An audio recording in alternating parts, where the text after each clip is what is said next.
বাস্তবতা অনেক কঠিন। আজকে সকালে একটা পাগলের ভিডিও দেখে খুবই খারাপ লাগলো যে হোটেলে খাইতে গেছে, সেই খাওয়া থেকে তারা লাঠি পিটা করে বের করে দিচ্ছে। আমার জীবনের ঘটে যাওয়া কিছু মুহূর্ত আপনাদেরকে বলি। আমার বাবা একটা সময় ব্যবসা করতো রাইস মিলের। তো একটা সময় সেই ব্যবসায় মোটামুটি অনেক বড় অঙ্কের লস খায়। এর ভিতরে অনেক সিচুয়েশন হয়।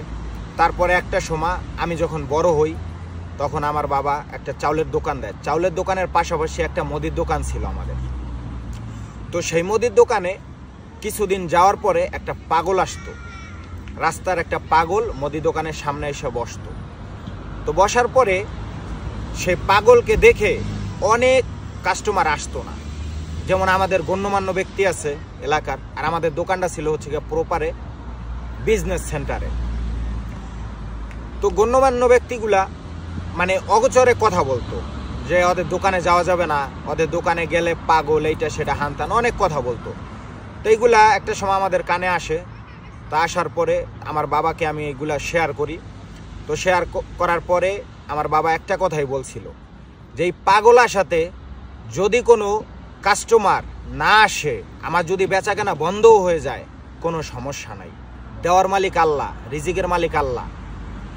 তো আলহামদুলিল্লাহ আপনাদের দোয়া ও ভালোবাসা, আল্লাহর রহমতে আজকে আমাদের পরিস্থিতি অনেক ভালো।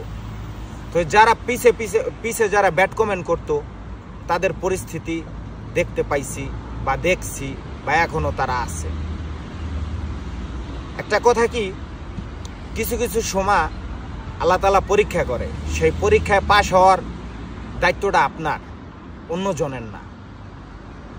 আমার যে ঘটনা, এটা আমি শর্টকাটে বললাম আপনাদের, যে আজকে যে পাগলের ভিডিওটা দেখছি আমি, যে রেস্টুরেন্টে খাইতে গেছে, তাকে খাবারও দেওয়া হয়েছে, তার কিছুক্ষণ পরেই তারে লাঠি দিয়ে পিটানো হইতেছে।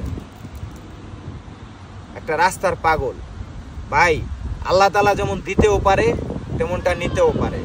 আল্লাহ তাআলা ছাড় দেন, ছেড়ে দেন না, এটা মাথায় রাখা উচিত আমাদের। আমি একটা কথাই আপনাদেরকে বলতে চাই যে আমাদের বাংলাদেশে রাস্তার হাজার অসহায় মানুষ আছে। তাদেরকে খাবার না দিতে পারেন, অন্তত অবহেলা করিয়েন না, অন্তত তাদের শরীরে হাত দিয়েন না। তারাও রক্তে গড়া মানুষ, তাদের শরীরেও রক্ত আছে। আজকে তার জায়গায় আমি আপনি থাকতে পারতাম। আল্লাহ তাআলা আমাদেরকে এভাবেই সৃষ্টি করছে, কেউ ভালো থাকবে, কেউ খারাপ থাকবে। এই দিন দুনিয়াটাই এভাবেই চলে যাবে।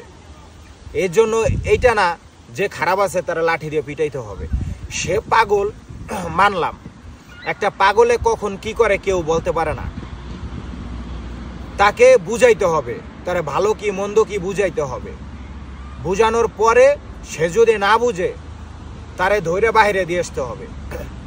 এই জন্য যে তারা মারতে হবে এমন কোনো কথা না। আজকে আপনি এতটুকু চিন্তা করেন যে পাগলের জায়গায় যদি আপনি থাকতেন বা আমি থাকতাম বা আপনার ফ্যামিলির কেউ থাকতো, তখন কেমন লাগতো আপনার? রাস্তাঘাটে পাগল দেখলে আমরা কি করি? লাঠি মারি, তারপরে ঢিল মারি, জুতা ফিক্কা লাগাই, থাপ্পড় দেই, গালি তো আছেই, বা ঘৃণা করি। রাস্তার পাশ দিয়ে হাইটে যাইতেছে, একটা পাগল বসা, তারা দেখে গালি দেই বা দূর করে তারাই দেই। অন্তত খাবার না দিতে পারেন, তাদের আঘাত করিয়েন না। তাদের আঘাত করার রাইট আপনাদের নাই। হয়তো দেখা যায় তাদেরকে আঘাত করার জন্য আল্লাহ তাআলা আপনার সব কিছু নিয়ে যাইতে পারে, ছিনাইয়া সব কিছু নিয়ে যাইতে পারে। এই জন্য আমার বাবাকে আমি কখনো সামনাসামনি বলতে পারি নাই যে বাবা আমি তোমাকে ভালোবাসি। কিন্তু আমার বাবা যতটুকু শিক্ষা আমাদের দিছে, আলহামদুলিল্লাহ, এই পৃথিবীর সব থেকে বড় বিশ্ববিদ্যালয় হইলেও সেই শিক্ষাগুলো আমরা পাইতাম না। ওই সময়টুকু আমার বাবা যখন বলছে যে পাগলের জন্য যদি আমার কাস্টমার নাও আসে, আমার যদি বেচাকেনা নাও হয়, কোনো দুঃখ নাই। তো একটা সময় আমাদের বেচাকেনা অফ হইতে আমাদের ব্যবসাটা বন্ধ হয়ে যায়। তো কি হয়েছে? আল্লাহ তাআলা একু সিলায় না একু সিলায় আমাদের দিছে। আমরা আজকে এত বড় একটা দেশে আছি কার জন্য? বাবা মার জন্য, বাবা মার দোয়ার জন্য। আজকে যদি বাবা মার দোয়া যদি সাথে না থাকতো, এত কিছু অর্জন করা কখনোই সম্ভব না। আমি আমার বাবাকে আমি অত্যন্ত পরিমাণ বেশি ভালোবাসি, যা কখনো বলতে পারি নাই, আর বলতে পারবো কিনা জানিও না। মানে বলার কোনো ভাষা নাই, বুঝছেন? আজকে পাগলের ভিডিওটা দেখে খুবই খুবই খারাপ লাগছে।